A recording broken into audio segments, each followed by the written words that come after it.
Well, I just had this crazy idea, and you might know that I have a lot of crazy ideas. And it has to do with the anti-de-Sitter conformal field theory model. And I was thinking about it in terms of moire lattices, which are a type of solid state, um, condensed matter. Uh, it looks kind of like this. Basically, if we have a 2D graphene layer, and then we have maybe two of these 2D graphene layers, two of them. Then we can sort of shift them a little bit and give them a little angle. And when you hit that 1.1 magic angle, what you'll get is a whole bunch of new topological edge states around here, which are all exactly the same. And that's just due to like the structure of like the crisscross pattern. And then you'll see a whole bunch of just repetitive patterns all over the place. So what happens is you're sort of opening up new holes or new holes in the material. Okay, because this lattice has basically uh, holes, and you can see how like if I crisscross my hands, I'm creating new holes in my lattice here. So what's interesting is that these holes disappear if you look at them from a distance, so that was pretty cool, some interesting information there. But it turns out that these holes are also entangled with each other in the sense that these two, like electrons can hop between these two points here and there. Okay, so that's very interesting. And And so that's pretty cool. So essentially, we've opened up a new dimension in our lattice. That's going in the third dimension here. Although it's not really a third dimension because you keep stacking these things, and yet those things will still be entangled in a way that they're moving in a completely new dimension, not just in the third dimension. So uh, that's literally a new dimension there. Now, if we go to anti-de Sitter space. And maybe we were considering it like a 2D space lattice. Okay, so let's say that this is a one of the anti-de Sitter spaces, or a lattice, I guess, and you would give it filled with quantum nodes, quantum states, okay? And you could get another one of these lattices and essentially superposition all the angles because you're not going to be rotating this around, but you could superposition all the possible angles from 0 to 2 pi, and of course infinity if you want to keep going on.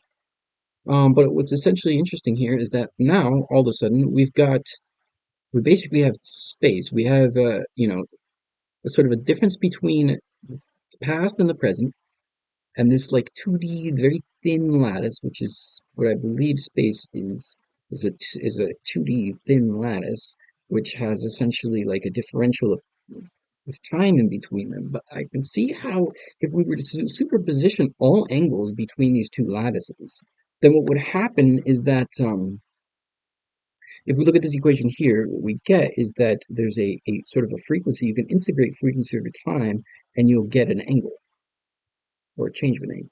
So, so these angles are essentially allowing for frequencies to appear, or rather, these frequencies can be encoded into angles over time. And so basically, what you can do is you can sort of tunnel this information across this lattice at specific frequencies. And the information is going to be tunneled, um, it's going to pass through both lattices.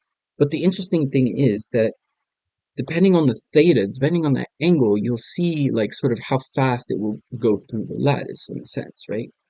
Um, and so that's why time is causing this hologram of states to appear because each one of these states has a different angle or different frequency, right? And the ones that are here, all these little points, these are all actually just singularities of black holes, where the entanglement is so strong that all of these points have basically infinite curvature here, infinite entanglement. So that's just basically how you could get the gravity to come out of this, okay? Because the entanglement is based off of the angle and that's going to give you the curvature. So the entanglement gives you curvature, and so now you've got yeah. So I believe that this might be a way to start to look at anti-de Sitter space as a sense of uh, two lattices that are superpositioned at all angles.